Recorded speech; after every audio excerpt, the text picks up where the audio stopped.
রাসূলুল্লাহ সাল্লাল্লাহু আলাইহি ওয়াসাল্লাম বলেছেন, যখন আমার উম্মত এই 15টা পাপে লিপ্ত হবে, এই 15টা পাপে লিপ্ত হবে, তখন তাদের উপর আল্লাহর পক্ষ থেকে আযাব এবং গজব আসতে শুরু করবে। যখন স্বামী, সমাজের স্বামী যারা আছে, এরা স্ত্রীদের আঁচল ধরে থাকবে, মানে স্ত্রীর অনুগত, গায়রত নাই, মানে স্বামী পুরুষত্বের গায়রত নাই।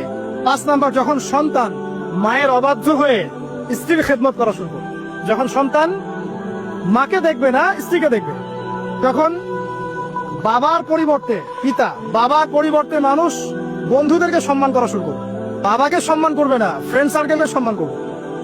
সুবহানাল্লাহ। এরপরে আসেন 7, যখন, আমার কথা রাগ করেন না, এটা হাদিসে আছে, যখন সমাজের নিকৃষ্ট মানুষদেরকে নেতৃত্ব দেওয়া হবে, এটা হাদিসে আছে, সমাজের নিকৃষ্ট মানুষকে যখন নেতৃত্বের আসনে বসাবে মানুষ, তখন সমাজে আল্লাহ